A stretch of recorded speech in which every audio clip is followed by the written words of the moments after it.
What's going on, everybody? Welcome to another edition of your Mystro Weekly Industry Roundup. My name is Randy Shear, and I'm also known as Uberman on YouTube.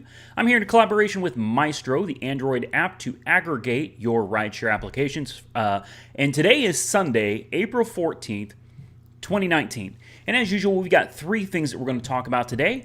And number one on my list is from WFAA8 ABC.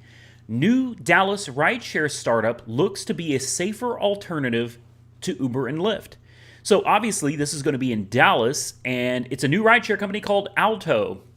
It's offering on-demand rides in the Dallas area, and they put safety as their top priority, which makes a lot of sense. If you've seen the news lately, there's a lot of safety concerns for riders and for drivers. So safety is their number one priority, and here's the crazy thing. Drivers are W-2. That means they're employees.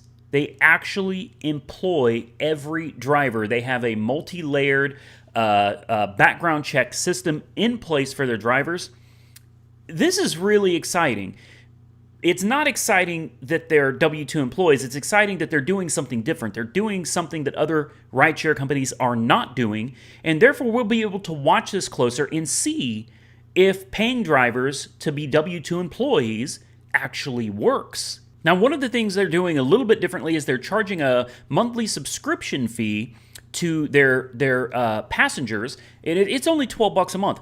That's not that bad. And for that $12 a month, they also guarantee that there will not be any surge pricing because they want to be transparent and they want to be consistent. That's really big with them. So this is very exciting, at least for me. I think some of you find it exciting as well. We're going to keep our eye on this and see how it goes in the future. Right now, they can drive you anywhere, but the pickup location has got to be in Dallas for now. They do plan on expanding in the future, so we'll just have to see how it goes. Number two on my list is from The Guardian, and it says, Uber warns it may not achieve profitability as it aims for a $100 billion valuation. Now, this is big news because Uber is the giant unicorn in the room. Elephant in the room, unicorn in the room for this. Yeah, $100 billion valuation. That seems a little bit high, especially considering how much they're losing. And really, the meat of this story, it goes on and on and on about a lot of different aspects regarding Uber and their financial situation. But I think what's most important here is that Uber has specifically come out and said they may never, ever be profitable. So in 2018, they reported that their revenue was $11.27 billion and their loss was $1.85 billion. Now, that doesn't sound all that bad. It sounds like they've been making headway as far as their losses are concerned. But that they said, they literally came out and said they have to. They gotta be very transparent about all this stuff here. And they said that their spending is going to increase. Their operating costs, research and development is going to increase in the very near future. So these losses are probably going to actually increase instead of decrease. So it's something to think about for those of you that might be out there thinking about investing in the unicorn known as Uber. Number three on my list is from my favorite, TechCrunch. I absolutely love these guys. The title of this one is kind of insane, and this really helps you to understand why they have such large losses.